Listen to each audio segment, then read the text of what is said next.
Let us pray. Albino Malcano, our Father, who art in heaven, holy is your name. Your kingdom come. Your will be done, on earth as it is in heaven. Give us this day our daily bread, and forgive us our sins, as we forgive those who sin against us. Lead us not into temptation, but deliver us from the evil one. Thine is the kingdom, the power, and the glory forever and ever. Amen.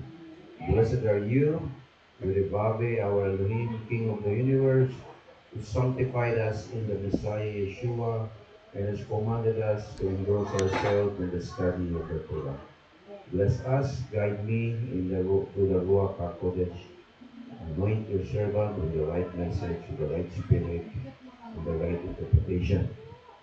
With this we pray, Hashem Yeshua. Amen. Okay, one of the topic, mga bata kung maingay, kung kayo sa classroom nyo, wala yung teacher nyo. So, we're going to talk about a very important concept in the Bible, which is, I believe, to be, uh, you know, hindi masyadong maliwanag, hindi masyadong pinaliwanag, at hindi masyadong mag-grasp. No, it's so some kind of an obscure thing in the Bible, the concept of freedom and truth. And sabi nga ni Yeshua, you shall know the truth, and the truth will give you freedom. Actually, the truth will give you freedom. So, yan po ang last title ng last message. Okay. The truth is still the truth, even if no one believes it.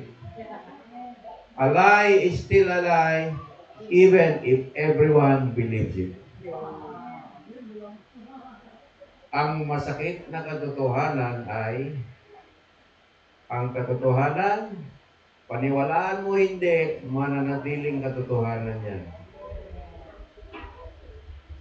Paniwalaan nyo hindi, kumbaga, the truth will defend itself.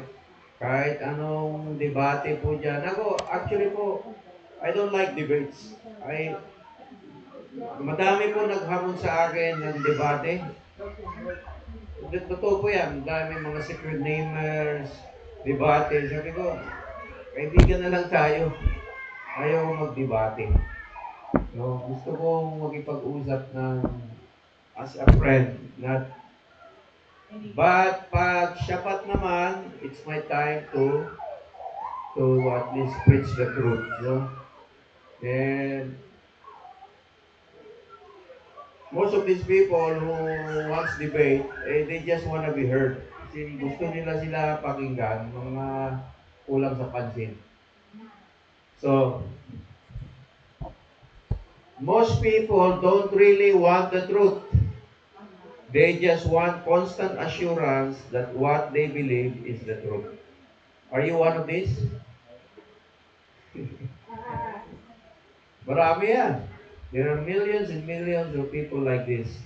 They go to church. They think they're all going to heaven.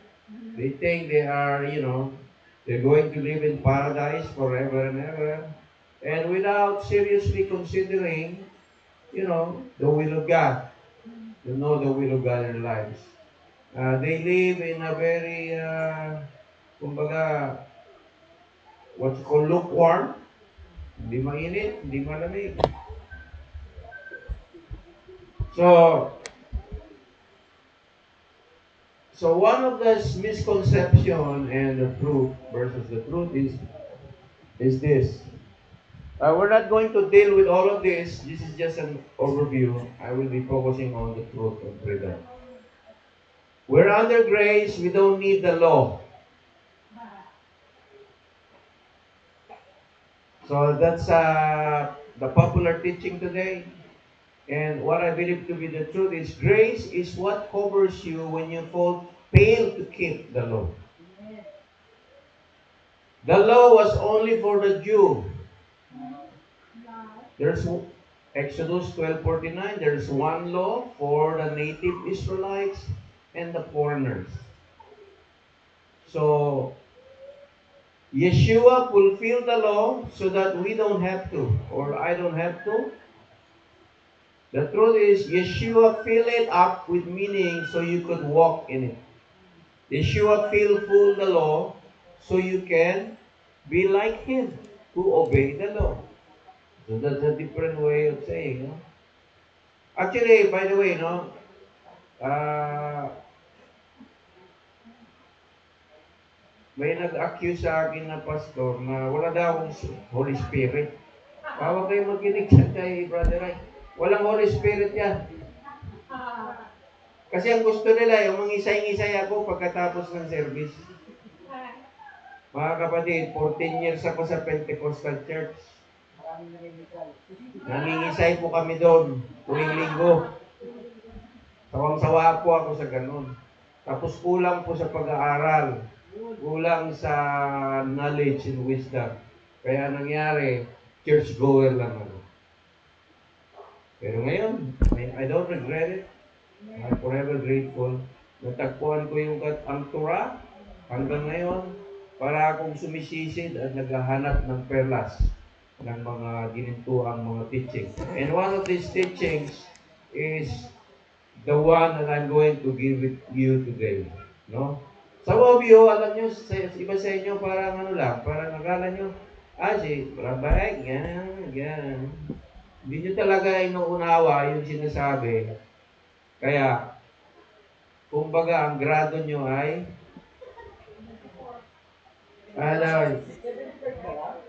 75.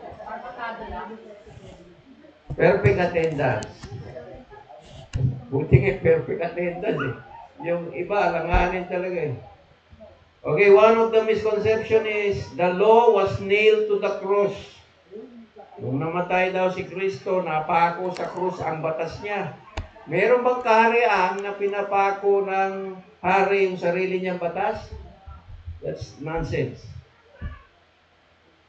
The truth is, our sin was nailed to the cross, not Yeribabe's commandments. Obedience is legalistic or legalism. John 14:15, if you love me, keep my commandments. Obedience is love in action.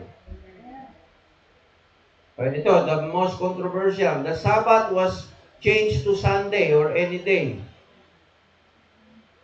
Yod-Heh-Vav-Heh never changed the 7th day. Ang tao po ang nagbago, hindi po ang Diyos. Okay, misconception. Just believe in Jesus and you will be saved. The truth is, even the demons believe. So wala ko siyang pagkakaiba sa demonyo. Mas malakas ang pananampalataya ng demonyo. So these are, misconception not really grounded in the truth. Hindi siya matibay eh. No? Walang pundasyon. So, nakakalungkot po at nakakaawa na mas marami po talaga ang naniniwala sa mga misconception kaysa katotohanan. Pero, ang ipaliwanag ko po sa inyo ngayon ay ang katotohanan, which I believe to be the truth.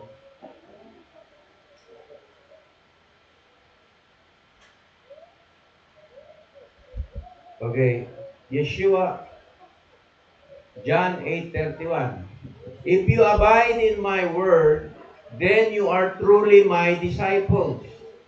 You will know the truth, and the truth will set you free.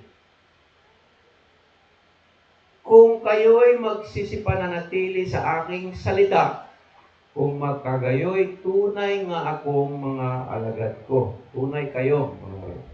At inyong makikilala ang katotohanan at ang mga katotohanan ay magpapalaya sa inyo. So ano po yung katotohanan na pinag-uusapan dito? Yung dalawang bata po, pakiano po, na-istorbo na po ako. Okay, dahil meron tayong bisita. Di ba sinabi ko sa inyo ang mga lost tribe unti-unting darating? Meron tayong isa ngayon dito. Lost tribe. Okay. Tayo naman, 400 tayo sa Espanyol, di ba? At least, lalo na sa Zamboanga, madali kami makaintindi. Intindi ng Espanyol. Si ustedes, si Gwen obedeciendo mi enseñanza, serán verdaderamente mis seguidores. Conocerán la verdad y la verdad los harás libres. Is that okay? You understand it? Oo. Ang naintindihan ko rito, ustedes, kayo, obedienciado, if you obey my enseñanza means my teachings, verdaderamente, verdad. Ano yung verdad? The truth. The verdad. Okay. Consoneran la verdad y la verdad los hará libres. Ano yung libres? Yung ililibre ka ng kasama mo sa Jollibee. Freedom. The truth will give you freedom. This concept of freedom, okay, sa Bisaya, kung kamo man nagpabilin sa akong mga pulong ng matud-od gayod, kamo mga tinun-an ko. Ug kamo makaila sa kamatuoran, ug ang kamatuoran makaluwas sa inyo. Okay. Psalms 119, verse 142. This is a direct quotation. Your righteousness is righteousness forever, and your law is truth. The Torah is the truth. Ang katwiran mo ay walang hanggang katwiran, at ang kautusan mo ay katotohanan. Ang kautusan daw ni Yod-Heh-Vav-Heh ay katotohanan. Ang katotohanan ay ang kautusan. This is a direct quotation from the scriptures using the principle of scriptures interpret scriptures. Your Torah is the truth. Hindi pa nag-i-exist ang New Testament during that time. Ang Torah pa lang ang nag-i-exist in the prophets. Wala pa. Si Paul hindi pa pinanganak. May Torah na. Ang mga disipulo hindi pa pinanganak. May Torah na. For thousands of years, the Torah has been, the scriptures, what you call. Ang imong pagkamatarong usa ka walay katapusang pagkamatarong ug ang imong balaod mao ang kamatuoran. Sa Bisaya, it's very direct to the point. Ang balaod, batas. Mao yun. Ang katotohanan daw, yung law. So ano yung opposite ng katotohanan? Kasinungalingan. So kung ang batas ng Diyos ay katotohanan, yung nagsasabi na wala ng batas ang Diyos, sinungaling. Aray. 1 John 2:3-4. Those who does not keep the commandments are liars, and the truth are not in them. Ako, marami pong matatamaan dito. Sabi ko, ano ba? Ano yun? Ang tamaan, huwag magalit. Ano yun? Bato-bato sa langit.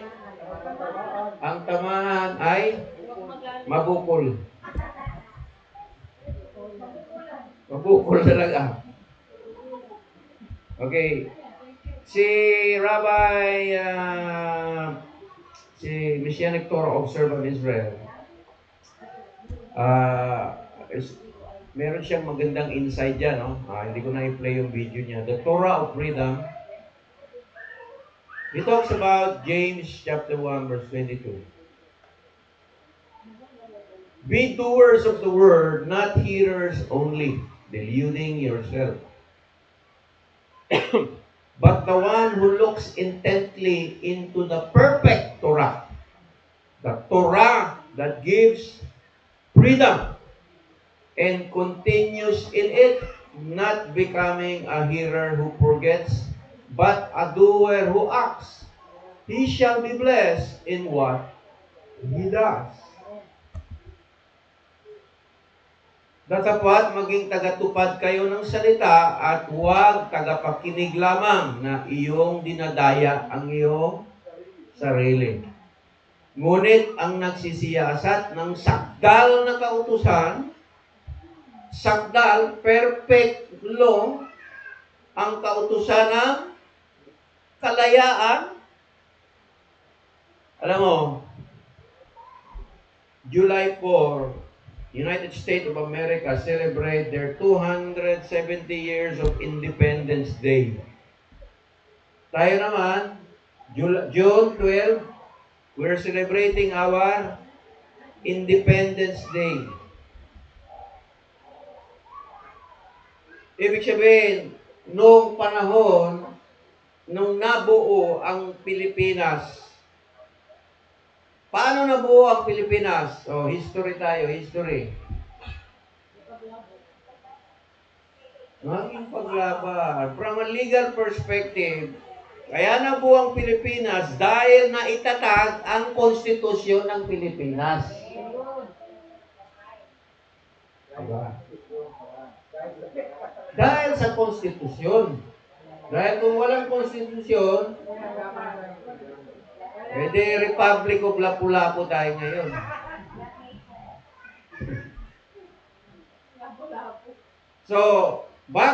So, ganun din po yung Amerika, kahit anong bansa, na itatag yan pag ma-establish ang legal right niya based on the Constitution. The problem is, this Constitution are promulgated or made by men. Tao ang gumawa. Yung Constitution ng Torah, Diyos ang nagbigay. Yun po yung pagkaiba, no? Kaya bawat bansa, magkaiba-iba ang Constitution. Tingnan mo yung mga bata, umiikot, oh. Pag tumingin ka sa kanila, iikot din yung isip mo. Hawakan nyo na lang muna yan. Oo. Umiikot, ewan ko kung nahihilo ako tumiting, nahihilo eh. Pero no es suficiente que solo oír el mensaje de Dios. Hay que obedecerlo. Si solo lo oyen sin hacer que lo dice, se están engañando a sí mismos. Okay. Sabi dito, no es suficiente con solo oír. Ano ba yung oír? To hear. Oír. Hindi daw sufficient na makinig ka lang sa mensahe de Dios. So, hay que obedecerlo. Ibig sabihin, those who hear and obey, yun po yung por el contrario, but la enseñanza que Dios de es perfecta y libera. La enseñanza, the Torah, the ley, perfecta y libera. Ano yung perfecta? Perfect and liberty. Ano yung liberty? Hindi po kondensada.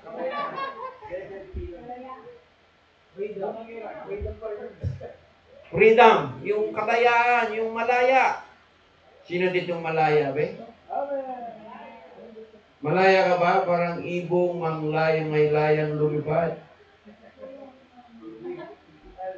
Anong ibig sabihin ng kalayaan? Ang kalayaan ba ay ibig sabihin magagawa mo lahat ng gusto mo? Diba? So yun yung tanong. Yung pag-aralan natin, kung maari bang wala ng batas kung may kalayaan? So, kumbaga, one of the, sabi sa akin ng kaibigan kong attorney, sabi niya, alam mo, Brother Ike, ako abogado. Ang problema sa mga Pilipino, ang sabi niya, hindi man lang alam ang kanilang karapatan, Bill of Rights. Saan matagpuan ang Bill of Rights? Na Section 3, Article 3 Section, somewhere there, nandun yung Bill of Rights ng ano yung karapatan mo sa Pilipino. Una, may karapatan kang lumibot kahit saan sa Pilipinas, walang makakapigil sa iyo. Walang makakapigil. Gusto mong pumunta kahit sa Babuyan Island? Huwag naman doon, hindi kosher yun na lugar. Punta ka sa Tawi-Tawi, punta ka, basta jurisdiction ng Pilipinas, walang pwede magbawal sa iyo. Karapatan mong mamasyal sa lugar mo dahil dito ka pinanganak. Kaya nga po, nung panahon ng COVID, ang gobyerno po ay gumawa ng batas na hindi ka pwede mag-travel. Yun na ay labag sa konstitusyon. Kaya they have to make another law, yung medical emergency law, kalamin amin? Hindi, yung pandemic, hindi ka pwede mag-travel pag mayroong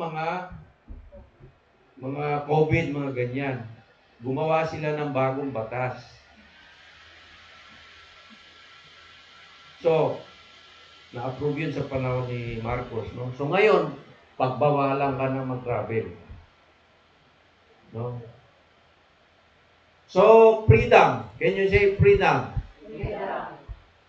Liberty, freedom, kalayaan. Sa Hebrew, charut.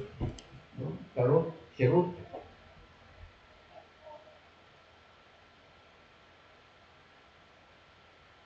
Magtuman kamo sa pulong ug dili magpanimati. Hindi raw makinig lang. Apan siya ang nangatanaw sa hingpit nga kasuguan ang kagasuguan sa kagawasan ug sa ingon nga pagdayon nga dili magpanimati lamang nga nalimtanon kun dili magtuman sa buluhaton kini siya mabulahan sa iyang mga buhat. So, mga Bisaya, maintindihan nila ng ano. The opposite of law is not freedom. Is it freedom? The opposite of law is lawlessness. Tingnan niyo po yung mga misconception, ha. Pag sinabi mo sa isang kaibigan mong Kristiyano ngayon, ay sumusunod kami sa batas ng Diyos, sabi nila, wala na yan. Basta may Holy Spirit ka, wala na yan. Para bang kalaban pa ng Holy Spirit ang law. Yun ba ang opposite ng law is freedom o lawlessness? Alam mo sa Davao, merong billboard doon sa pinaka-main highway na nakalagay. Ang mga Davaoenyo ay disiplinado, matumanon sa balaod. Pumunta ka sa Davao, mabibless ka, napakalinis ng kalsada. Walang dumi, walang nagtatapon ng basura. Kasi for many years during the time of the former President Rodrigo Duterte, stricto niyang pinapatupad ang cleanliness.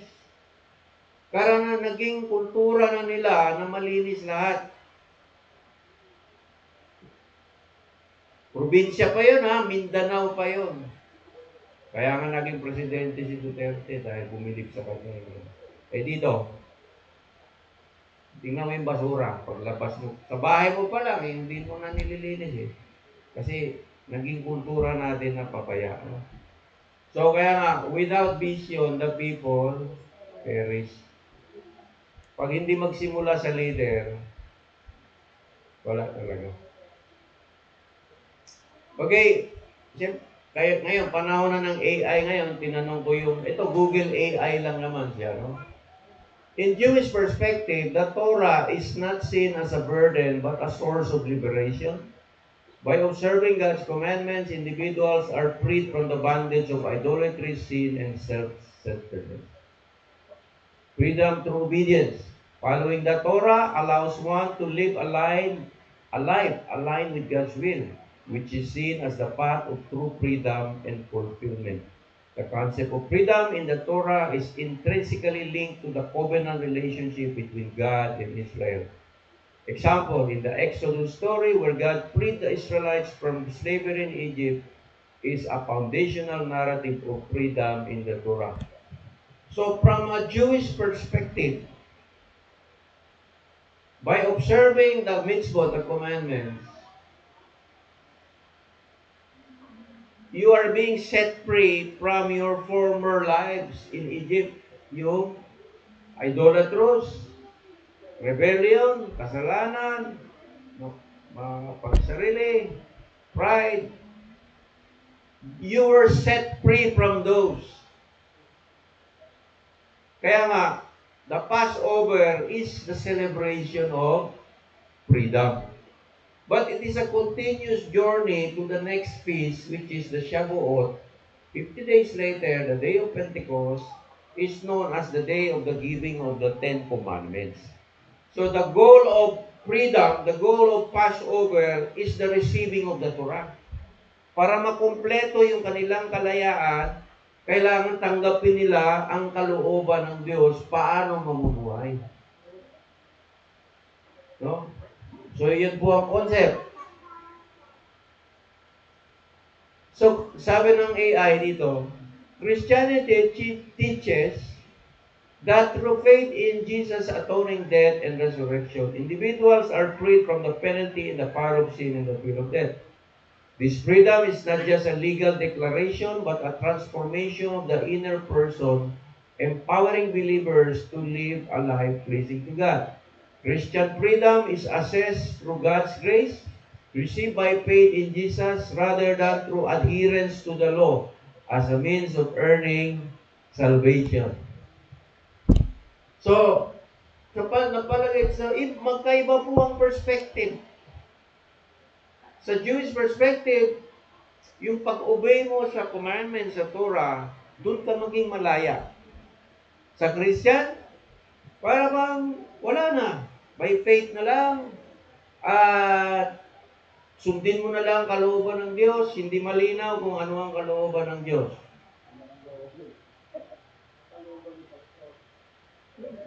The law of sin and death through the law of the Spirit of life in Christ Jesus. So, mayroon pong conflict of perspective talaga. But I tell you, my dear brothers, beloved Christian brothers and sisters, the Torah is not a means of salvation, but a way of life for those who are in covenant with you, beloved. Hindi naman binigay ang commandments para niligtas muna ang Israel bago binigay ang commandments.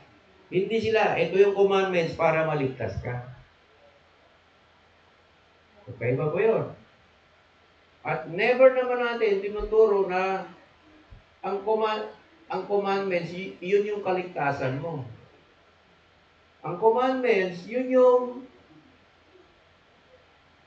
tinatawag na covenant responsibility natin sa Diyos dahil niligtas tayo. And besides, ang commandments were given for the benefit of men. Ang tao po ang is God dependent on the commandments? Dumidepende ba ang Diyos sa commandment? Kailangan ba ng Diyos ang commandment? Hindi po kailangan ng Diyos ang commandment. Kahit walang tao sa mundo, God already is powerful, omnipresent, omniscient. He's complete. He has everything. He doesn't need nothing. The commandments, He invented the commandments para ang tao matuto maging katulad niya. So, binigay talaga ang commandments to, sabi nga, to refine the human beings, mga kapatid. That's from a Jewish perspective. So parang ngayon, lumalabas, kung matagal ka na sa church, commandments ng church na lang yung sundin mo. Commandments ni pastor. Ano ba yung commandments ni pastor? Mag-prayer meeting ka Lunes, ha? Mag-practice ka sa Miyerkules. Mag-choir ka sa Biyernes. Mag-practice ulit sa Sabado. Magsimba ka sa Linggo. Dumami patuloy yung activities. Samantala, ang hiningi lang naman ng Diyos ay keep the Sabbath day holy. Simple. Mas simple nga eh. Paano kung baliktarin natin, gawin kong church ito, sabi na Yoyo. Makarating ka ba? Prayer meeting Lunes. Practice Miyerkules. Youth, Biyernes. Sabado, fasting. Choir. Linggo, service. Umaga, gabi. Wala na. Ayoko na. Ayoko magpastor. Pag ganun.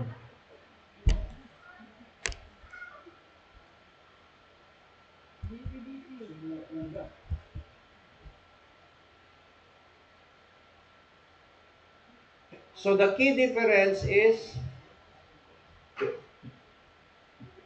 Judaism emphasized freedom through obedience to the Torah, while Christianity emphasized freedom through faith in Christ and God's grace. The role of law. Judaism sees the Torah as a source of guidance, liberation, while Christianity emphasizes that believers are freed from the obligation to keep the Mosaic law for salvation, but they are still called to live according to God's will.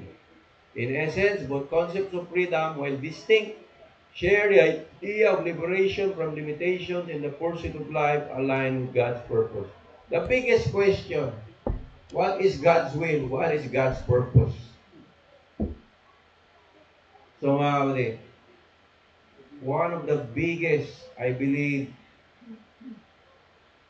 the saddest teaching sa church is wala ng batas. Tapos, ito pa yung mas nakakalungkot pa. Wala nang ng batas, pero may rapture. Wala rin silang preparasyon, wala rin silang problemahin dahil bago mangyari yung mga gera na yan, mga mararapture sila. So, nakita nyo po, ngayon, ano ba yung pakiramdam ko bilang Torah teacher mga kapatid? Nalulungkot ako. Pero minsan, sabi nga, mas gusto nilang maniwala ng gano'n eh. Ginusto nila yan eh. So, para hindi ako maubos ang aking buhok, huwag ko na silang problemahin. No. Hindi ko na problemahin yun o burden. Burden yan mga kapatid. Tinatawag na burden. Tuloy-tuloy pa rin, pero balance lang yan.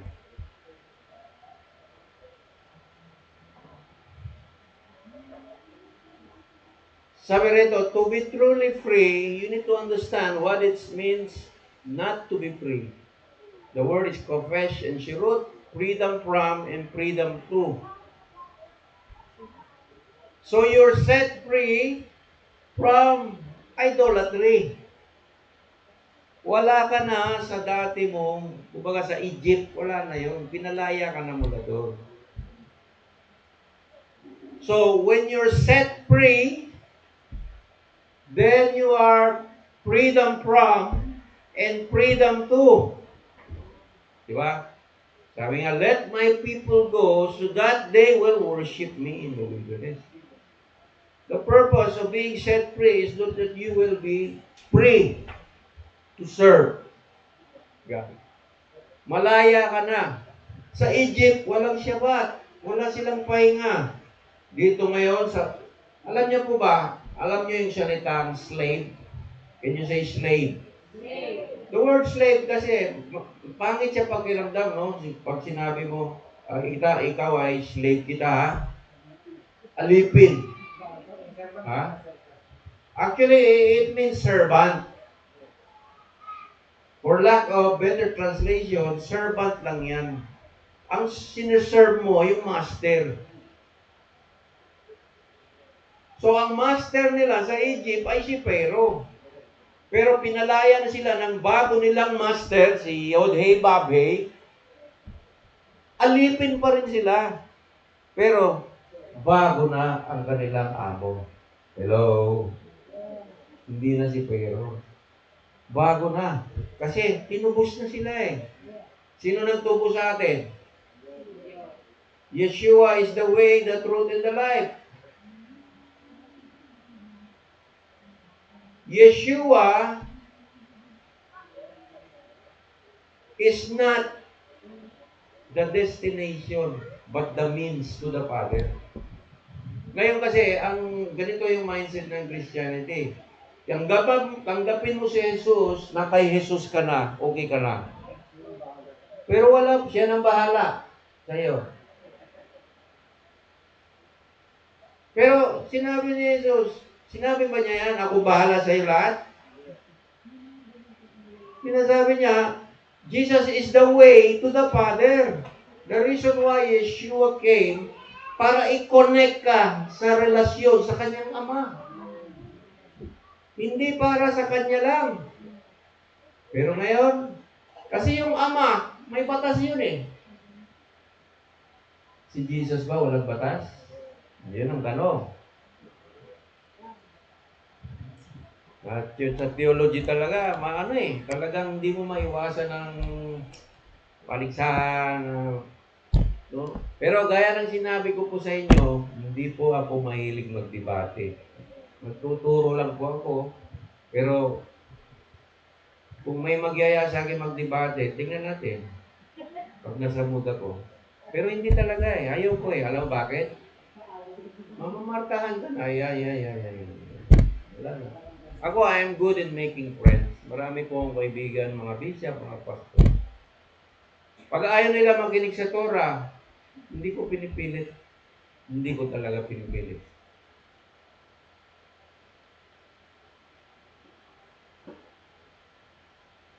So, slave. Alam niyo yung may propeta, ang pangalan niya si Obadiah? Obadiah. Obadiah means servant of Yah or slave of Yah. Servant. Kung napansin niyo po sa New Testament, pag nagsulat sina Apostol Pedro, sina Paul, yung mga disipulo, Peter, a slave of, mga servant sila, kumbaga.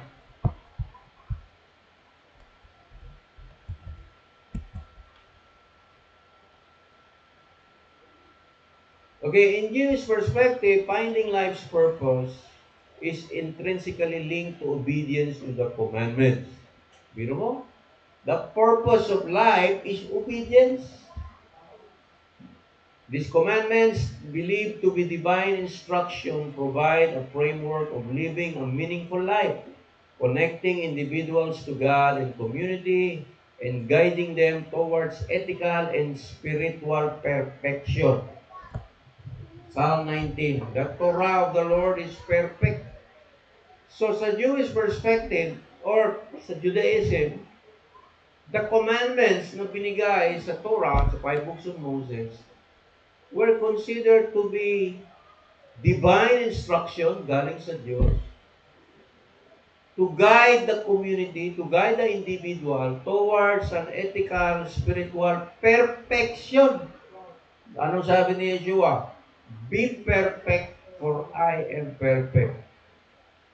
That could only happen kung meron kang batas. Alam mga kapatid, sa tagal natin sa Torah, sa 20 years, can you imagine that one day, sasabihin ko sa inyo, mula ngayon wala nang batas ang Diyos? Can you imagine? It's unthinkable. Ang gulo niyan. Tsaka, anong ituturo mo sa anak mo? Ito, may mga anak tayo, nandito, nagdadalaga na, nagbibinata na. Sabi mo, nak, wala nang batas ang Diyos. Ha? Huwag mo na igalang ako. Huwag mo na lang respetuhin ang magulang mo.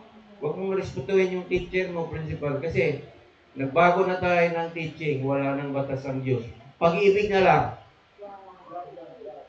unthinkable nonsense. It's nonsense. To me, it's nonsense. Alisin mo ang commandments ng Diyos para kang kumain ng ampaw. Alam mo yung ampaw? So, the Torah is seen as the Word of God providing a roadmap for a fulfilling life. The Torah is the Word of God. In the beginning was the Word, and the Word was with God, the Torah. Ano ka ba, sir? Yun na nga ang tinutukoy doon eh. In the beginning, ang salita. Ano po yun? Torah.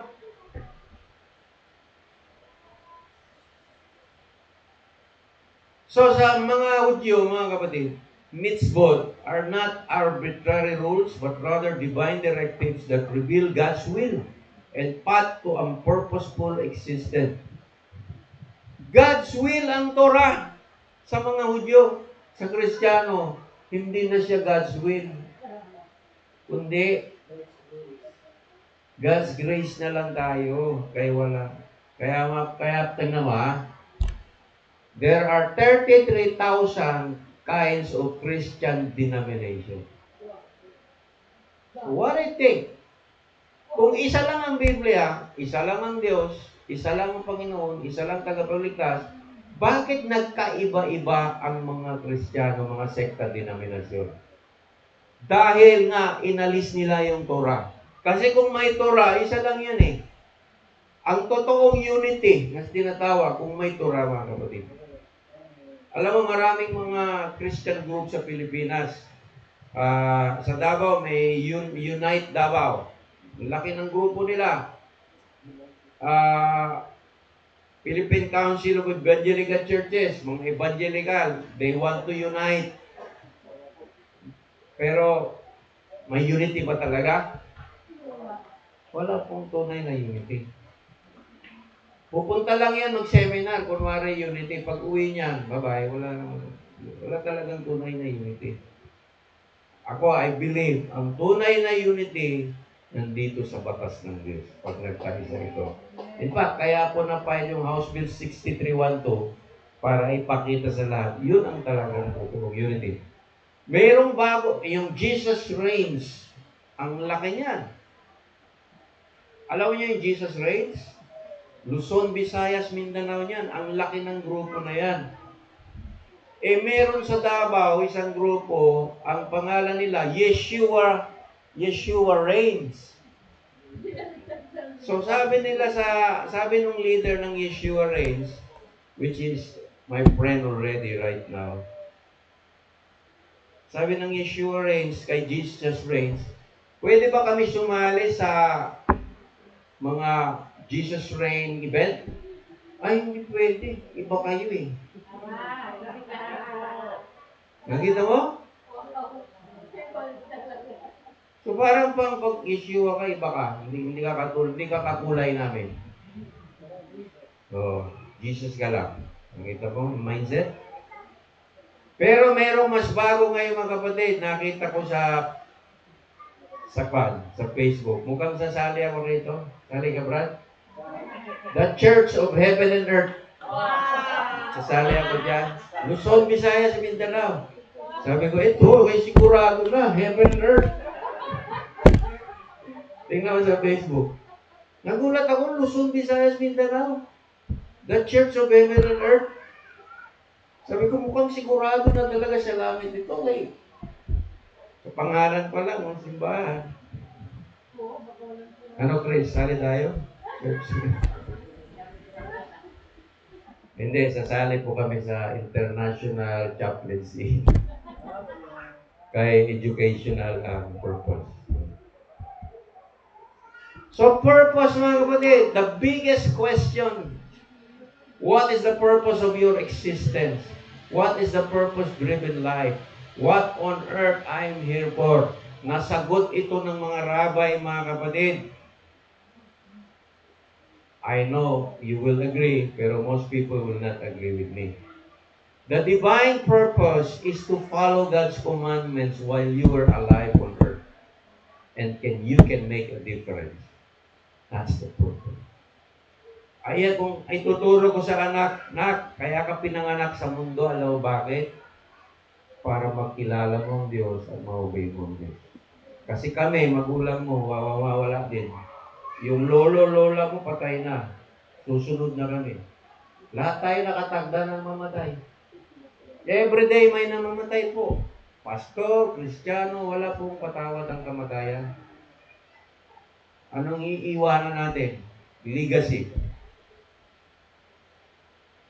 So mga kapatid, mapalad tayo, nalaman na natin ang purpose talaga ng... Ano yung purpose ng buhay ng tao? Para mag-obey sa Diyos. Mag-obey sa Diyos.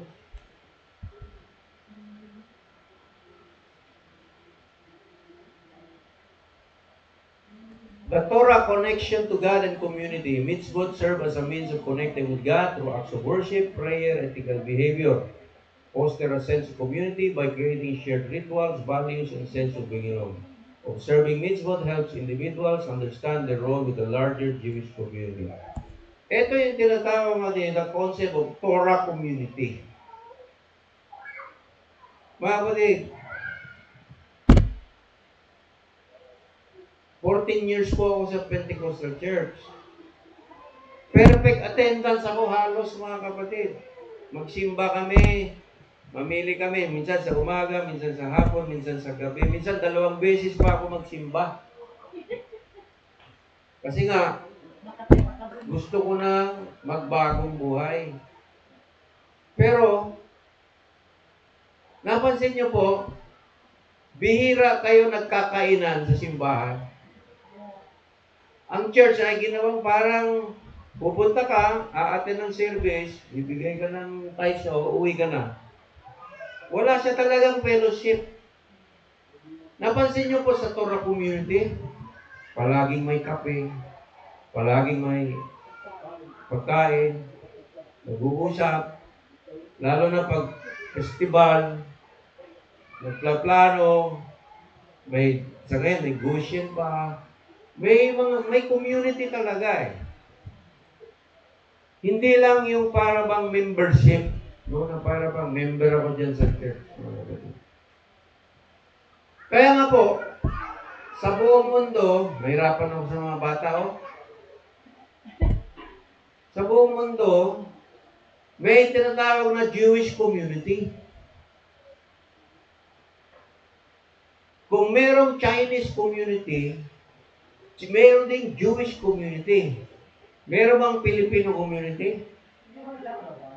Meron po sa tabi-tabi ng Hong Kong, tabi-tabi ng bus station sa Tel Aviv, nandun ang mga Pilipino. Alam niyo yung mga Pilipino? Nagbebenta ng adobong lechon doon sa mga Hudyo sa Tel Aviv.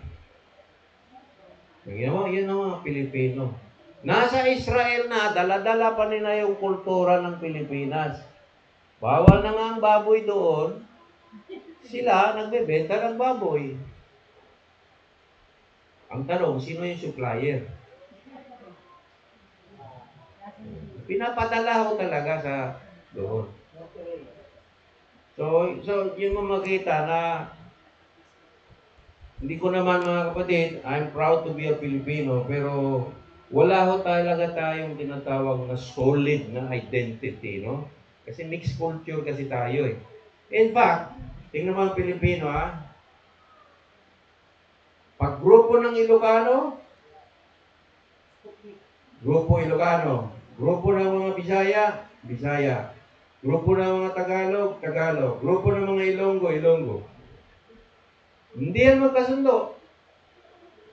Totoo ba yung sinasabi ko, Arlan? Ganun naman. Pag Waray, grupo ng Waray, Waray. Kaya nga sa Bilibid, may Waray gang. May Ilocano gang.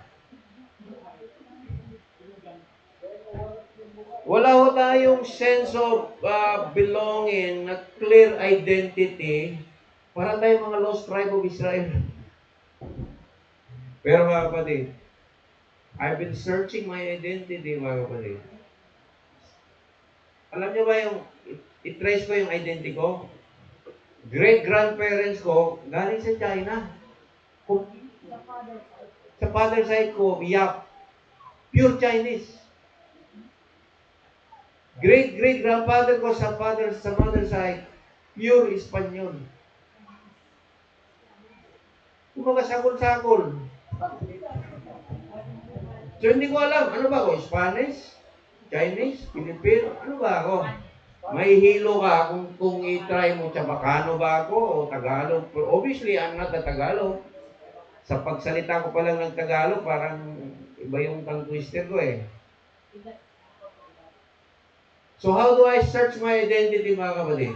My identity is with God. My identity, I'm a child of God. I have the Torah. I have a covenant relationship with God. Ikaw, ano yung identity mo? Ako si Juan. Naku, nakita ko yung bagong viral ngayon si Juan. Naku, nakakatawa pero ang mga values natin wala. Wala ho talaga tayong wala tayong solid identity as Filipino. Alam mo, naging uso ngayon yung maharlika. Dugong maharlika. Mga maharlikans tayo, mga may dugong bughaw. Royal blood. Ano royal blood? Kung gusto mong maging first class na tao, dapat anak ka ng Diyos. Wala ka nang lalahanin pa doon. Kumpleto ka na. Basta may Filipino citizen ka, anak ka ng Diyos, natutura ka, kumpleto ka na mga kapatid. Makakatulog ka na ng mahimig. Pwede ka na kunin ni Lord.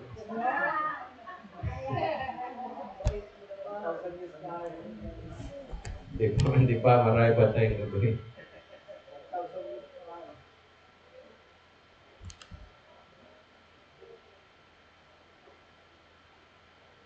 So,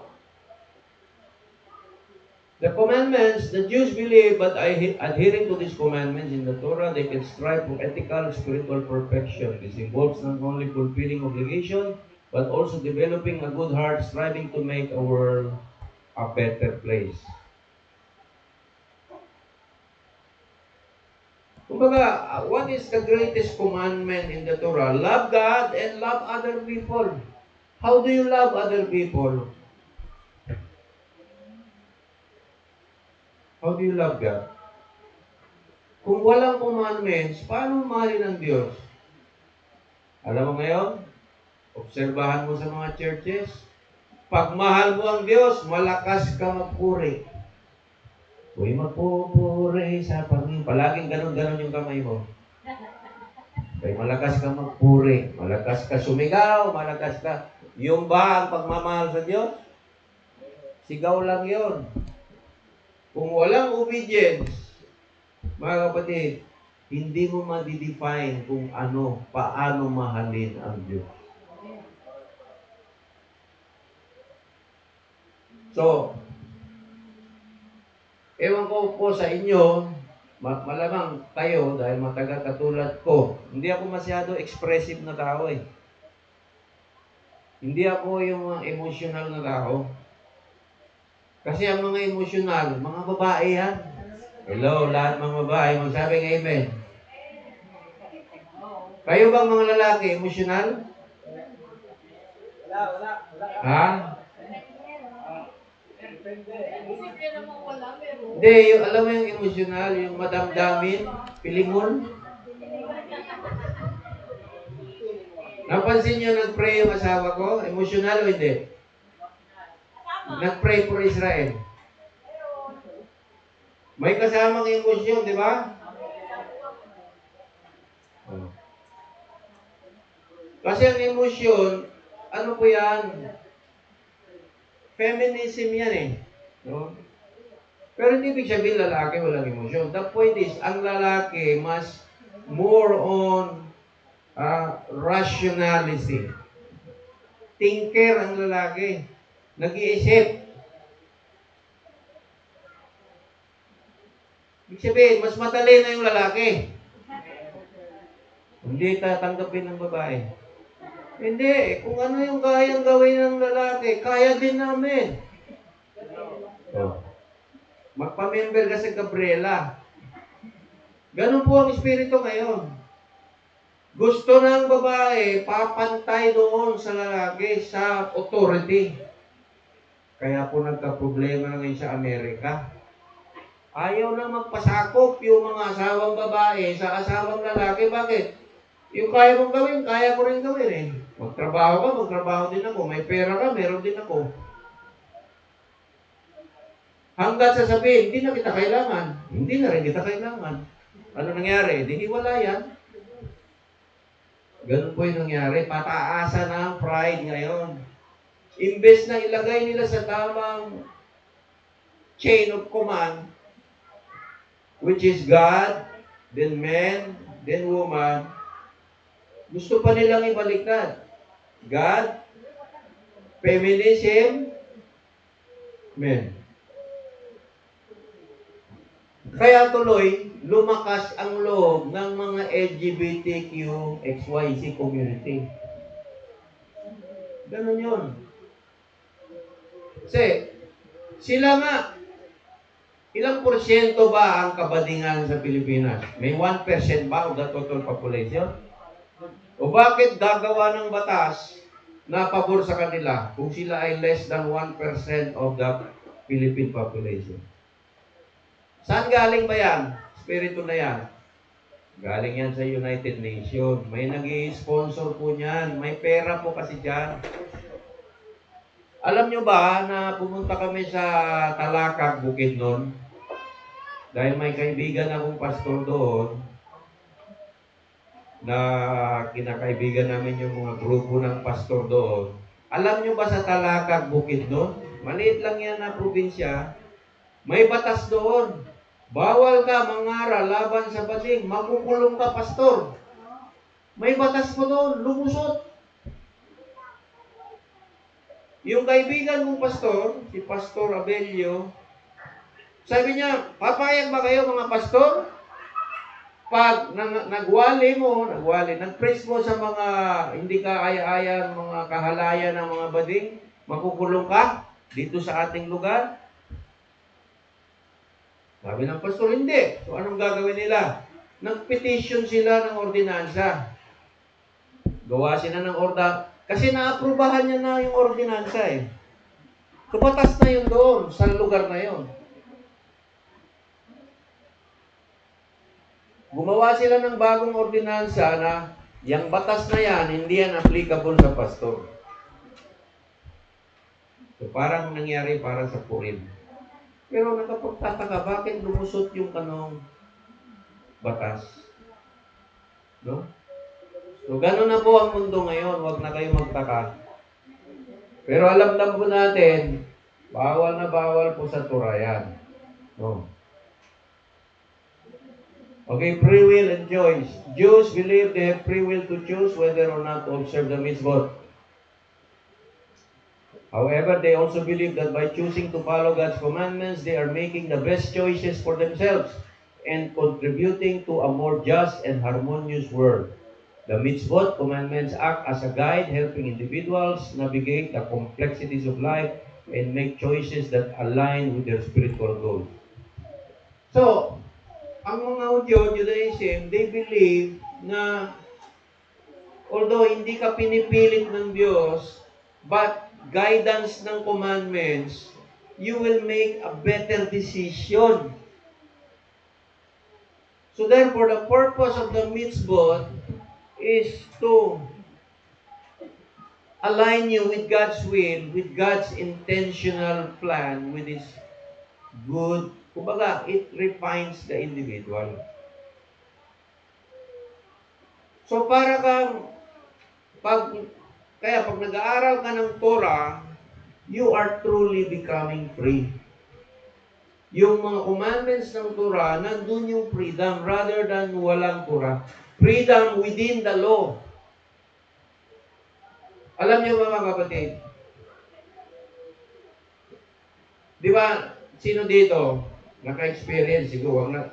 Nagmamaneho ka, walang expire yung lisensya mo, expire yung rehistro mo. Ano yung feeling mo?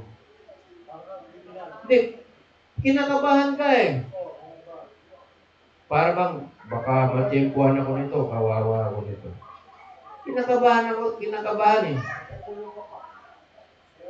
Okay.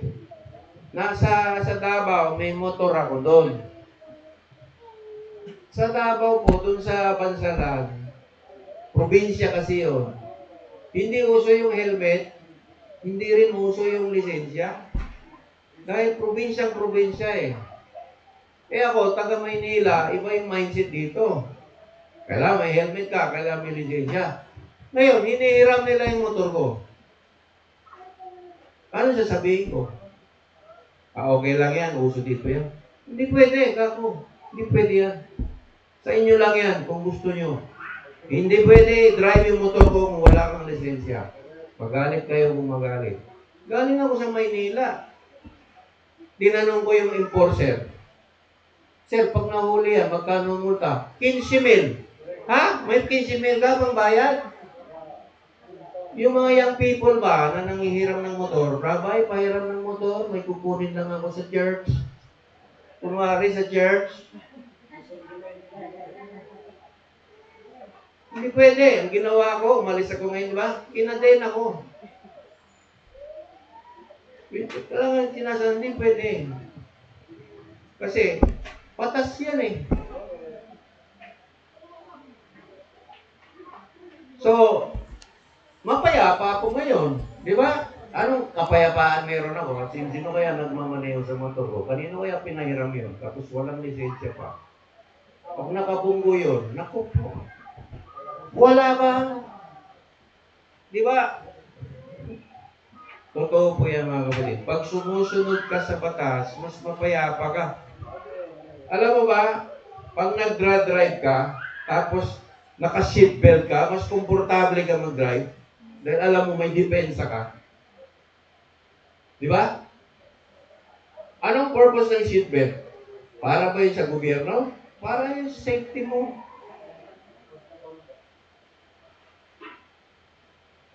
So yun mga kapatid, ang batas ng Diyos is aiding you, tinutulungan ka para mas maayos yung pamumuhay mo. Pero, pwede mo siyang i-disobey kahit yung ayaw mo. Nasa sa iyo yan. You make your choices, mga kapatid. But with the Torah, you make better choices. Okay, ganito na lang. O si Jane na lang, example ko na lang. Magandang example si Jane. Nag-asawa siya sa edad ng lampas na sa kalendaryo. Dinala niya sa Torah si Pastor Alvin. Brother Alvin. Maganda ba yung ginawa niya? Di ba? Palagpagan natin si Brother. Ngayon, meron silang bunga, Torah Kipet din, Torah Baby. Hindi, kasi nga, sa kagustuhan niya mag-Torah, pinilit niya, talagang kailangan yung asawa ko mag-Torah. Diba? Wala na akong battery kasi nga yung adapter ko mali.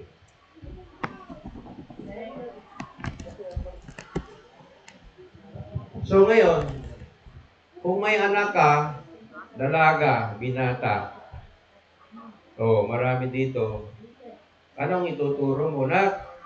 Sino yung mapangasawa mo? Diba? So, kumbaga, it makes you make a well-informed, perfect choice. Maganda yung decision mo eh. Mga kapatid, alam mo ba ngayon ang daming may sakit? Meron na namang pastor na namatay sa Marikina. Sabi ko, patay na si Juan. Batang bata, wala pang 60. So, bakit? Kasi sa pagkain eh. Wala kasing batas na eh. Ang number one problem ngayon is diet. Pag hindi ka maingat sa kinakain mo, wala kang batas, kumain ka ng kumain ng lechon, trans fat, mga, alam mo mga kapatid, killing me softly yan araw-araw. Sino dito gumagamit ng vegetable oil, canola oil, palm oil? Kasi mas mura kasi yan sa palengke. Alam nyo ba na hindi maganda mga oil na yan? The only oil na pwede na masustansya kahit gamitin mo araw-araw, coconut oil, galing sa kopra. Nakatulong ka pa sa mga farmers. Kahit araw-araw mong magluto, magprito, basta coco oil, wala kang pangamba dyan, mabuti yan sa puso mo. Pero magtipid ka, ay nagtitipid ako kasi si Mrs. nagtitipid. Palm oil na lang. O kaya use oil na lang.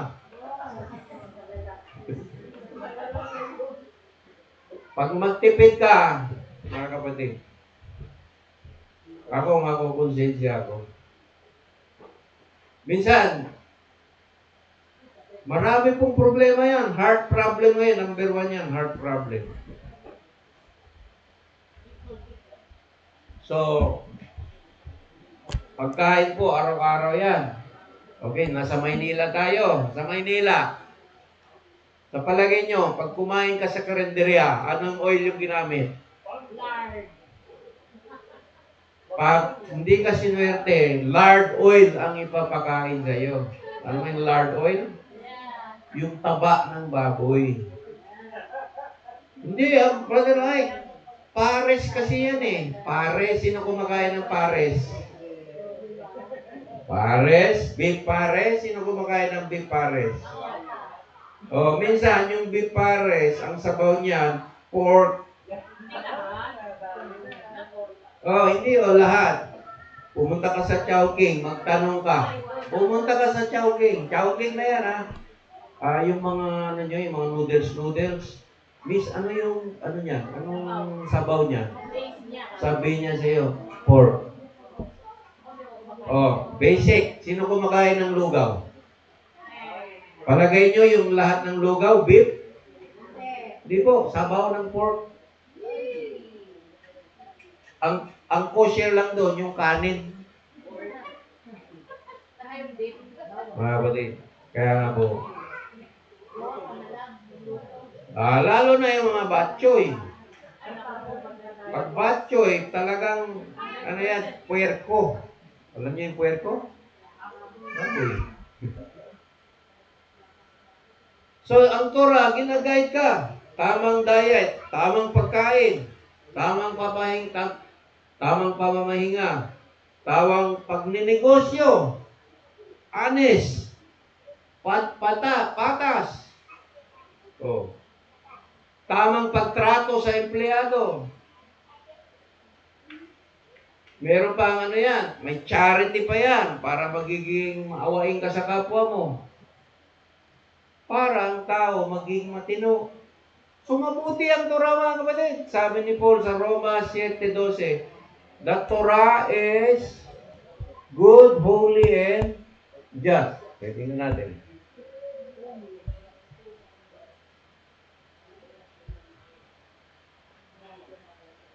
I know I'm not teaching the popular teaching, mga kapatid. This is like swimming against the stream. Hindi po ito mainstream teaching, no? Tingnan natin. Sa mga lingwa, hindi na yung yung ating yung adapter malaki. Okay. Kaya ang kautusan ay banal, ang utos ay banal, matuwid at mabuti. Balaod, balaan, kasuguan, balaan, matarong ug maayo. Entonces, la ley es santa, mandamiento es santa, justo y bueno. Santa, holy, ley, Torah, mandamiento, santa, justo, bueno, righteous and good. Ano daw? Ang Torah mabuti, ang commandments mabuti. Pag sinabing mabuti, nakakabuti. Ano yung opposite ng nakakabuti? Nakakasama. Okay? So, kaya nga po, iba talaga ang view ng Gentile tsaka sa Hudyo. Kaya nandito na ako sa side ng Hudyo. Tama ang Hudyo. In fact, sinabi ron, salvation is of the Jew. Hindi tayo pwede magmamalaki.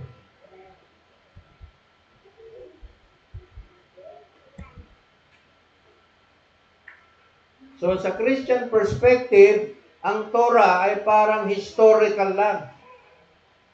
So, ang Christian, kukuha sa kwento ni Adam and Eve, kwento ni Abraham, kwento ni Joseph. Ang kinukuha lang nila yung narratives.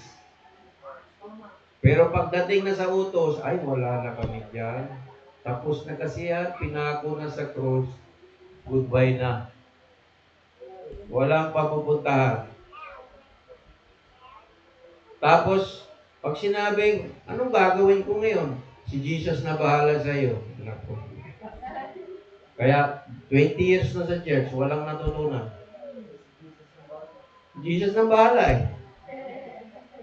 Sa Torah, responsable ka sa mga kilos mo, sa mga ginagawa mo. Decision mo. Pero mga kapatid, ginagaranti naman ng Diyos, pagpapalain ka ni Jehovah sigurado sa mga choices na mabuti na ginagawa mo. At ang pagpapala na yan, hindi lang hanggang dito, hanggang sa kabilang buhay, tuloy-tuloy yan. Kaya maganda. So Jesus is the solution for sin, but not the exemption. So Yeshua is the way to the Father, but not the destination. Siya na kasi ginawang destination eh. Kaya sabi ng pastor, pabiro noon sa Pentecost, sabi niya, pagdating ng Jesus, kakapit na lang ako kay Jesus, tapos ma-rapture ako. So, kumbaga,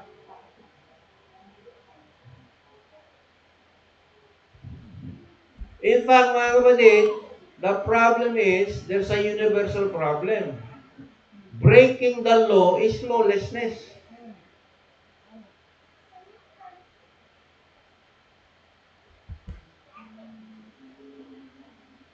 Okay, Proverbs 6:23, the Torah is compared to the light, ilaw. 1 Thessalonians 5:5, for you are all sons of light and sons of the day. We are not of night and of darkness. So, the truth is, mga kapatid, if you remove the source of light, which is the Torah, you walk in darkness. Kaya mga kapatid, Judaism teaches the greatest freedom is when you start studying the Torah. That's true freedom. Pag lalo kang nag-aaral nito at pinapagsabuhay mo, doon ka magkaroon ng tunay na kalayaan. Malaya ka, freedom, malaya picture. Freedom, considering, so ang freedom po ay may terms and condition. Freedom within the law. I will walk in freedom, for I have devoted myself to your commandments. Okay.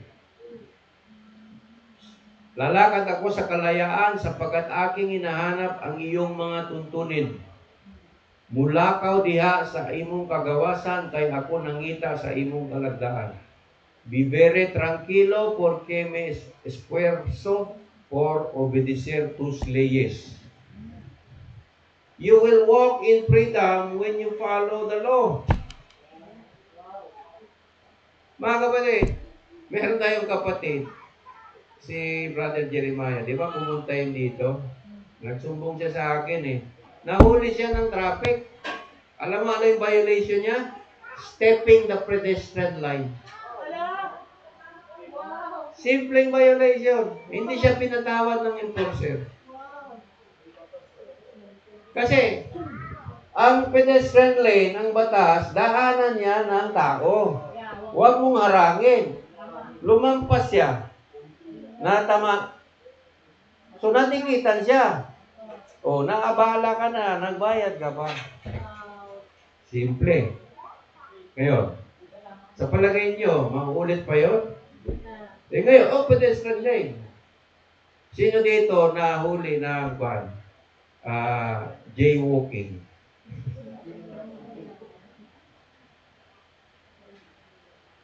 Dati sa EDSA may jaywalking eh.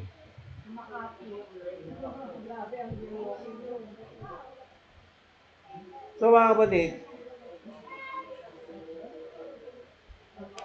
ano ang purpose ng, ano ba yung sa traffic light? Sa traffic light, stoplight, i-warning ka. Oops, slow down, yellow, red, stop, green, go.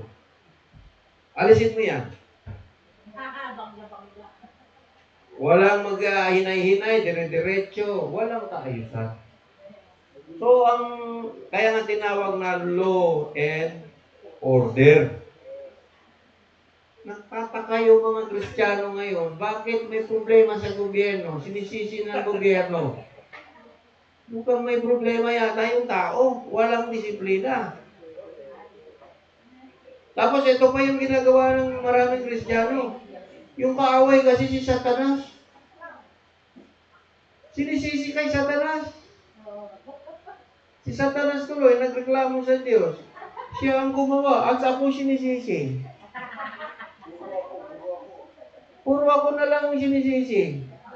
Siya naman gumawa. Tapos pinapalaya si Satanas. Lumayas ka.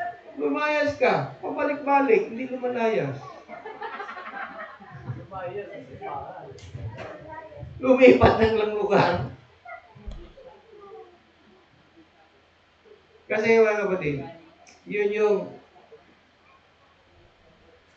So, ang key point mga kapatid, ang tinuturo talaga ng Torah is wala nang higit pa sa obedience. Kahit tahimik ka lang dyan sa gilid-gilid, kahit hindi ka marunong mag-preach, pero mag-obey ka, matatanggap mo ang blessing ng Panginoon. Walang arte ang Torah mga kapatid. Napansin nyo ba ako umarte? Minsan lang, kunti lang. Pero yung maarte ba, yung pilingon? Hindi ba, kapatid? Ayaw ko nga siya, totoo lang. Hindi ko nga nature nito eh. Na tinawag lang ako ng Diyos talaga. Did you know that Yeshua never opposed the commandments of the Torah? He clashes with religious leaders because he refused to follow man-made tradition. So there is a big difference rejecting the traditions of men and following God's commandment. Si Yeshua, hindi siya against the commandments of kanyang ama. Against siya sa mga Pariseo na gumagawa ng mga tradisyon. So ngayon, ang Pariseo may tradisyon, ang Kristiyano may tradisyon. Pag yan, wala sa Torah, si Yeshua, hindi approve kay Yeshua yan.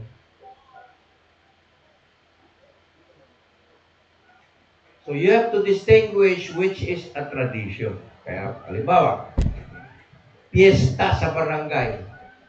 Mag-celebrate ka ba?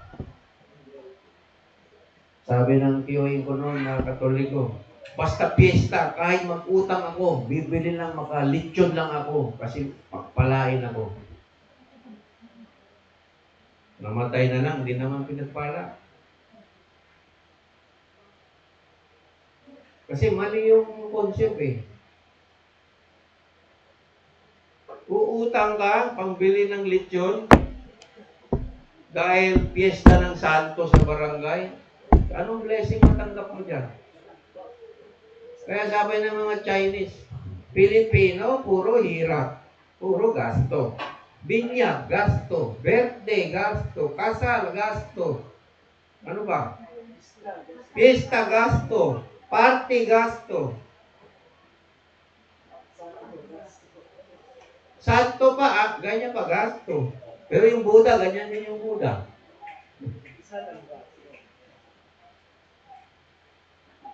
Mga kapatid, totoo po yan.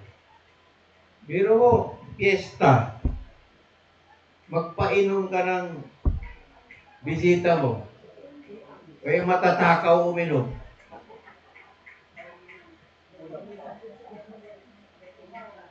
Tapos maghanap pa ng lechon. Talagang walang saysay. Walang saysay.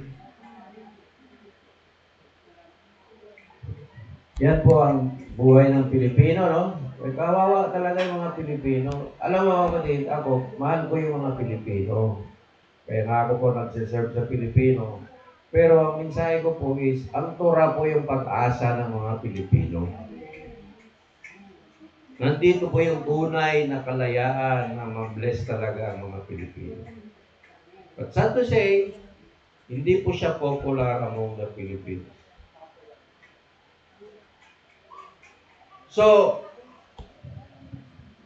ngayon, ang Diyos, pinuportray na Diyos ng pag-ibig, Diyos ng grasya, Diyos ng... Ang Diyos po ay merciful, but is also God of justice. God is also a God of love and a God of wrath. Nagagalit din po siya. May grasya ang Diyos, pero may justisya din ang Diyos. At ayaw na ayaw ng Diyos yung walang batas.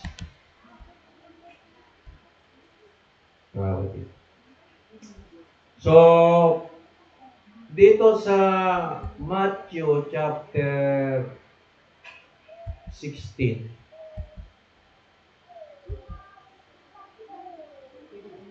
sinabi dito, ito na yung application sa New Testament. No?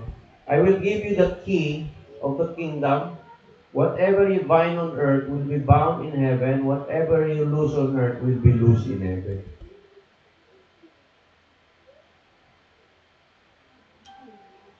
Binding and loosing. Anong ibig sabihin ng binding and loosing? Deuteronomy 6:24 to 25. Yehovah commanded us to obey all these decrees and to fear Yehovah Elohim so that we might always prosper, to be kept alive as is the case today. It will be righteousness for us when we guard to obey these commandments before Yehovah Elohim as He has commanded us. Deuteronomy chapter 4, I have taught you decrees and laws as Yehovah Elohim commanded me so that you may follow them in the land you are entering to take possession. Observe them carefully, for this will show your wisdom and understanding to the nations who will hear about all these decrees and say, surely this great nation is a wise, understanding people.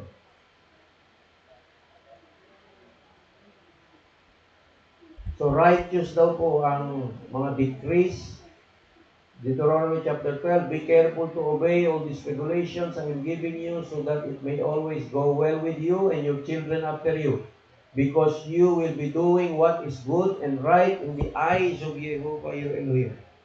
So sa Torah, pag sumusunod ka sa commandments, sabi ni Yehovah, you will live, mabubuhay ka, magpro-prosper ka, mabuti, at tama yung ginagawa mo. I've heard many Christian preachers quote Joshua 1:8. This book of the law shall not depart out of thy mouth.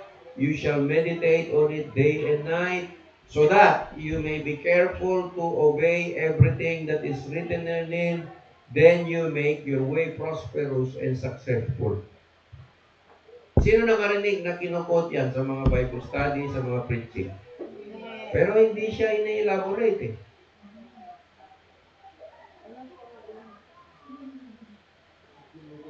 Kung ba mga kapatid, dito sa Torah, maraming paraan ng pagpapala. Marami. Sa Christian, ang pagpapala, isa lang. Malamang, madalas. Doon lang sa pagbibigay ng kay Sinoper sa'yo. Sa Torah, maraming pagpapala. Sabat, festival, pag-aaral pa lang. Tapos yung vision of prophecy na future, alam mo yung mangyayari. May pattern ka. Siyempre, hindi nawawala yung charity. Sidaka, mga kapatid. Ngayon, marami pa yan. Yung take care of the orphans, the widows, the poor. Yung pag-harvest mo sa gleanings of your harvest, ibibigay mo. Maraming paraan. Kaya kung hindi ka pagpapalain, ikaw na talaga may problema. Siyempre, kulang ka sa implementation. Kulang ka sa gawa.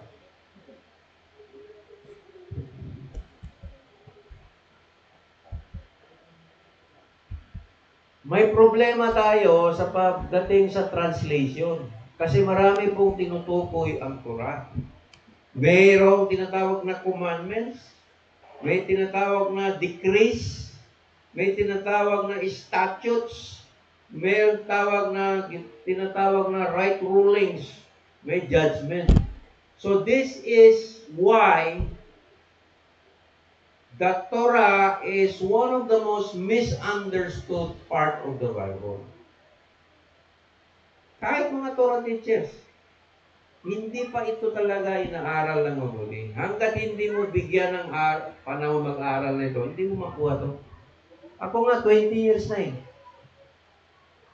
I can guarantee yung mga kapatid, kahit ako 20 years na sa Torah, kahit mga Torah teachers, hindi nila kabisado itong mga ito. Bakit? Hanggat hindi mo bigyan ng panahon talaga pag-aaral, hindi mo makuha ito. Ang alam lang natin, commandments. Di ba? 10 commandments. Mayroong tinatawag na decrees. May statutes. May ordinance. May rulings. May judgment. Ano yun? Yun yung tinatawag kompletong Torah. Ano, mag-partial Torah lang tayo? Or complete? Partial na lang. But like sa millennial na lang yan.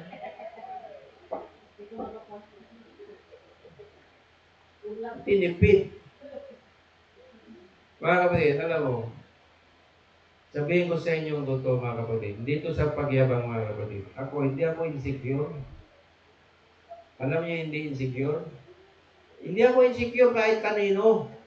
Bakit? Alam ko yung sarili ko.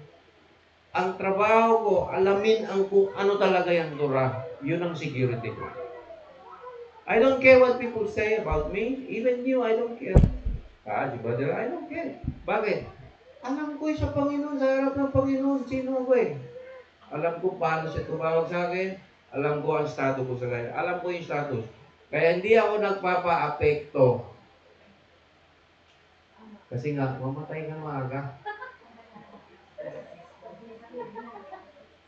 Dibdibay mo lahat yan. Okay, bigyan ko yung example Dumating si Joseph Dumont.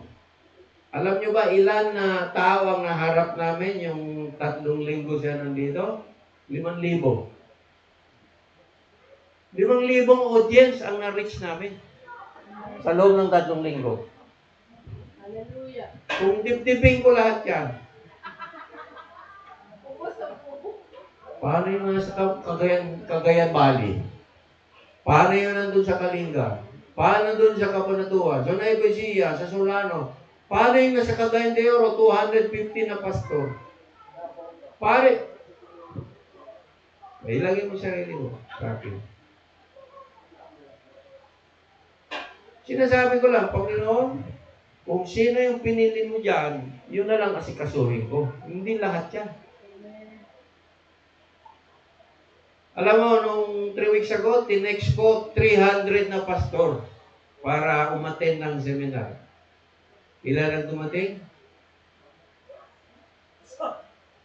Isa.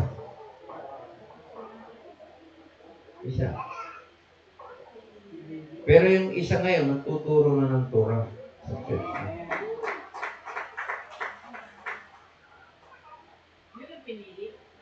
So, ganun po. So, kaya ako, hindi ko masyadong, kaya minsan, sadya yung asawa ko, babae.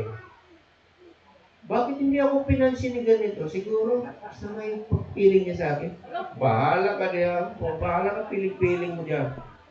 Hindi ka, ayaw mo naman pa-apekto sa ganyan. Bakit? Hindi nga. Hindi kasi ako ganun eh. Ewan ko si Tessa, ganun ka ba? Pareho kayo na eh.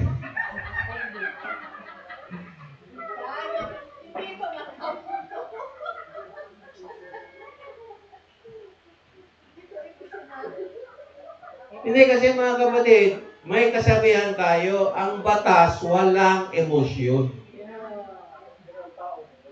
Ang tao may emosyon. Pero yung batas, wala. Kaya nga piring eh. Justice is a lady. Alam niyo yung justice, babae, na may gown na puti, tapos may nasa kamay, tapos nakapiring yung mata. O bakit? Why justice is a lady? Ngayon ko lang nakita ito Bakit ang justisya, babae nakapiring? Para hindi siya mag-emosyon. Hindi kasi, rapist. Basilya elektrika.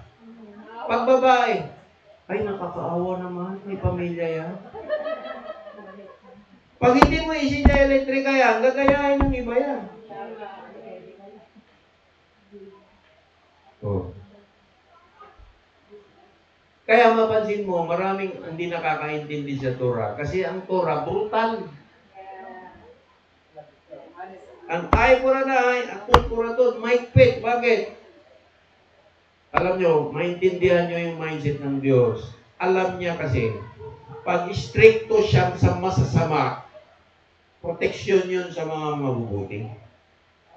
Maigpit siya sa masamang tao. Talagang patay kung patay yun. Pero, para ma-enjoy naman yung mga mabubuting tao. Kaya, ibig sabihin, mas mabuti, patayin niya yung masama, ang maiwan, puro mabuti. Kawawa naman. Baka tatanggap pa kay Jesus yan. O, sige, doon ka mangaral sa preso. Mga kapatid, doon sa Davao, meron doon na ito, totoong kwento. Hindi ko ba yung pangalan? Isang lalaki, mag-asawa, isang pamilya. Magtura kuno sila. So, tinanggap ng pastor doon. Nagtura ka mo ilang buwan. Nagsabat, nagfestival. Naawa kami kasi dating drug addict, gusto magbagong buhay, walang trabaho, may 3 anak, o tulungan. Tinulungan, pati ako, tumulong sa kanya. Yung luma ko ang cellphone, binigay ko pa sa kanya. Noon. Alam mo ano yung ginawa? Festival, nagnakaw. Asawa pa ng pastor. Di ba si Jezimel, asawa ni Brother Logie? Ninakawan pa. Oh. Festival pa. So, diyan mo makita na hindi, ibig sabihin, pag hindi ka maigpit, ngayon, sa palagay mo, pupunta yun sa ibang church. Sa Torah nga, walang takot eh.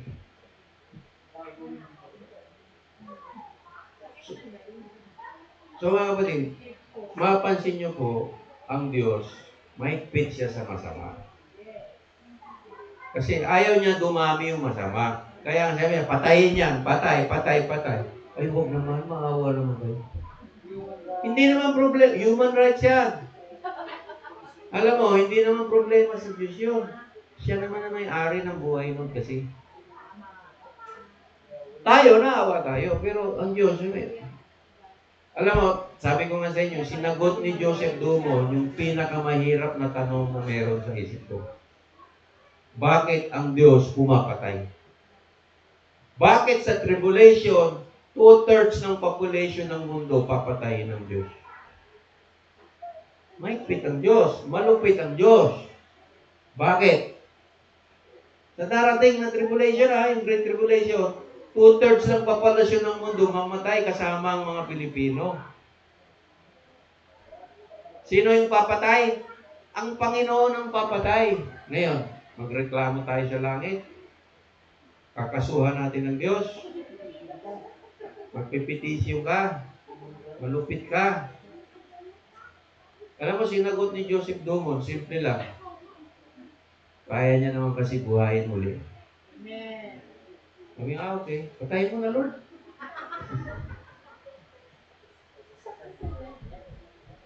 Para tumahimik lang ang mundo. Hindi, biro lang yun po. Hindi natin maiwasan po yun, di ba? May darating talaga na tribulation. Si Christian, hindi nagpre-prepare. Rapture naman kami. Okay. Pag meron ganyan, di mo na kinokontra. Sama ako dyan, ha? Pastor. Magbakasyon tayo sa langit. 7 years. Libre ticket pa. Round trip. Babalik ulit after 7 years, eh. Sinong ayaw niya? Pero mga kapatid, when something is too good to be true, diyan ka. Alam mo ba ang nangyari sa akin kagabi, mga kapatid? Nag-Bible study kami dito dahil Spanish nga si Brother Raul. Nag-download ako ng Spanish Bible. Pag-download ko ng Spanish Bible, may link na lumabas. Bible Launcher. Pag-click ko sa Bible Launcher, hacker pala. Pero mo, Bible na, ginawang hacker. Ginamit ng hacker ang Bible app. Pag-click ko sa Bible Launcher, hindi na siya lumalabas. Lumalabas na yung mga advertisement kung ano-ano. Alam ko na hack na ako. So, pumunta ako sa setting, sa app, pinipilit ko, burahin, nagpindot-pindot ako ron hanggang sa nakuha ko, bumalik sa normal yung telco ko. Hindi na bumalik sa normal, ilang minuto. Bible app. Sabi ko, walang patawad ang hacker. Pati Biblia, hindi sila natatakot. Mga kapatid, mag-ingat kayo. Meron dito na biktima dito, 2. Wala na siya ngayon, kinuha na ni Lord. Pero winarningan ko siya, ayaw niya makinig. Kilala nyo, pinsan nyo, Brother Carla. Si Romel, di ba nagtrabaho dito? Naipon niya yung sweldo niya.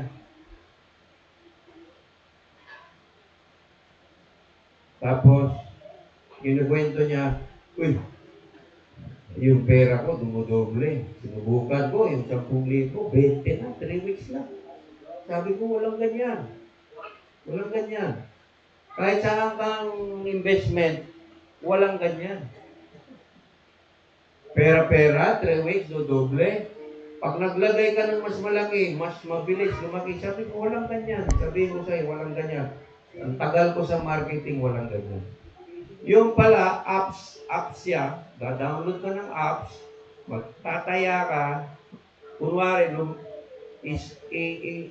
iwanan mo yung pera mo ng 3 weeks, dumudoble. Pag mas malaki, mas matagal mo siya iwanan, lumalaki. Iningganyo niya yung isang kapatiran dito, lahat ng naipon sweldo, kinuha sa akin, binigay. Winarningan ko, ayaw makinig. Hindi, ano lang brother like, 1 buwan lang to. Pag dumoble to, okay na. Wala pang 1 buwan, nag-disappear lahat ng pera nila. Blessing ba yun? Ayaw makinig eh. At hindi yan nawawala, palaging may ganon. Palaging may ganon. Huwag kayong magpindot-pindot ng mga apps na yon na hindi nyo kilala. May strategy po ngayon ang mga hacker. Alam nyo ba yung mga hacker ngayon, may sarili ng mga cellular station. Kaya na nila i-hijack ang cellphone number mo para makuha yung mga PIN code. Kaya sabi ng GCash, basta hindi mo kilala yung link, huwag mong i-click yan. Huwag mo i-click.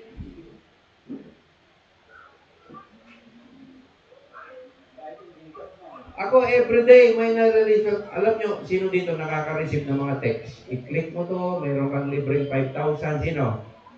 Nakapagtaka, bakit nakukuha yung cellphone number mo? Alam nyo bakit? Hindi po, binibenta yan ng mga programmer. Binibili yan. Binibili yan, binibenta yan ng mga programmer. Yung mga programmer ng kumpanya na yan, di ba sa loob empleyado yan? May access yan sila sa database. Pinapakyaw yan. O bigyan mo ako 1,000,000 na cellphone number. Ito yung bayad, bigyan ka 100,000. Binibili yan. Alam mo, may tumawag sa akin, yun ba? Babae pa. Sir, mag-renew na po kayo ng inyong debit card. Kaya 2 years na po kayo nag-renew. Sabi ka, hacker ka ano? Huwag mo nang gamitin yung cellphone mo. Kaya alam ko na kung saan ka. Google Map kita. Alam na, i-report na kita sa NBI.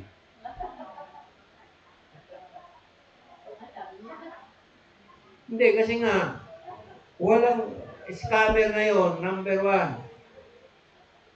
Ito ba? Yung mga single dyan. Single people, Raul. Pupunta sa'yo, Dear Raul, I'm a soldier in Afghanistan. During the course of our operation, we have a lot of gold and money. Tapos, kung ano yung tinatawag na love ministry yan. Liligawan ka niyan, pero bibigyan ka, sabi niya, hindi ka pwede tumawag sa akin kay bawal sa amin. O yan. Tapos,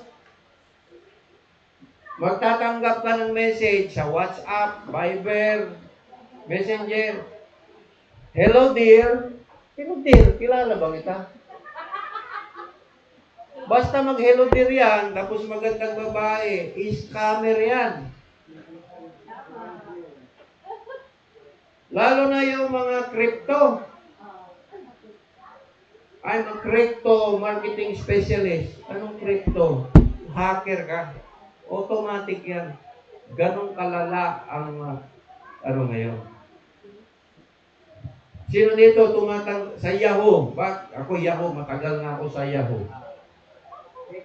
Sa Yahoo, lahat ng klaseng hacker nandun. Kasi yung email kasi na-harvest kasi ng mga hacker yan. So ako, dami kong spam. Spam. Kaya ako ay tumanggap ng ganitong dolyar. Gusto ko ipamahagi sa mga mahihirap. Basta ka gusto ko itagtulungan sa church mo, sa foundation. Pag nadala ka niyan, ay no? Anong gagawin ko? Magpadala ka ng $100 para sa processing fee. Kung gusto mo magbigay ka na ngayon. Wala ka palang pera pang processing eh. Kung sige ka sa akin ng processing, milyon-milyon ang ibibigay mo, wala kang pang processing. Scammer ka noy. Ang dami niyan. Mga kapatid, pinag-uusapan natin ng Torah. Lahat yan, mga taong walang Torah, masasama sila. Kasi kung may Torah sila, hindi nila gagawin yan. Kasi sa Torah, gumawa ka ng mabuti sa kapwa mo. Yun ang Torah. Dapat nga, tulungan mo pa yung kapwa mo eh. Dapat nagbibigay ka pa nga sa kapwa mo na wala kang... Okay, mga kapatid, may challenge ako sa inyo ngayon. Baka sabihin nyo, sila ba yan, mayaman na kasi yan eh. Hindi mo na kailangan magbigay. Totoo po yan, mayaman po ako. Malapit na po. Hindi po mga kapatid, ganito na lang. Kasi kung hindi kayo marunong magbigay, ang pagpapala ng Diyos ay mailap. Mailap yan. Ganito na lang gawin natin. Yung makukuha natin tsedaka ngayon, sino yung pwede natin panghawakan? Ibibigay natin sa mahirap. Ibibigay natin sa mga, kung sino yung matatandang walang makain, walang mga balo, mga widow. doon natin ibigay. Kung ano yung makuha natin sidaka ngayon, kung may kilala ka, doon natin ibigay. Yung talagang mahirap para ma-release naman ang blessing sa atin. Kasi kung yung mindset nyo, Rabay ay, hindi na yan, mayaman na yan. Mayaman ako talaga. Dahil may hallelujah bank ako eh. Ha? Matthew 6:33. Lahat ng prayer ko, binibigay ng Panginoon. Pero, ang iniisip ko, kayo. Ako may 12 hectares ako sa Kusyin. Kayo. Meron na ba kayong lupa? Meron. Sa aking kuko, brother Ike, meron ba? O pinagpala ako ng Panginoon.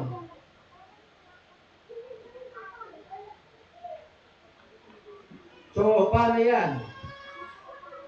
So, mga kapatid, para ma-apply natin ang ano yung sinasabi ng Torah, tzedakah, charity to the poor. Magbigay tayo ngayon sa tzedakah, ililista natin, kayo mag-suggest, kung mayroon kayong kapitbahay na mahirap, walang makain, ibigay natin doon. Bigay natin doon. Mga matatanda, ako binibigyan ko mga bulag. Yung mga matatanda na nakikita ko sa kalsada. Kung pwede nga, punta tayo sa Home for the Aged. Bigay tayo ng bigas, doon natin ibigay. So, hindi, yun ang challenge ko sa inyo. Kasi kung nag-aaral tayo ng Torah dito, tapos wala tayong aplikasyon, knowledge without application will not become wisdom. Ano sabi doon? Hindi lang tagapakinig, kundi doers, tagagawa.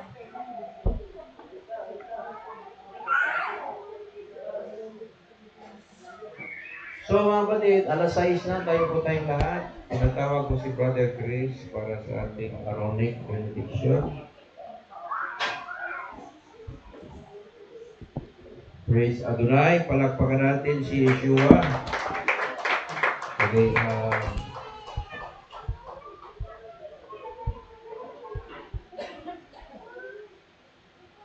praise God, this will be uploaded in my YouTube channel, Brother Mike, later on. If you want the link, I will send you the link. You can contact me sa Viber and WhatsApp.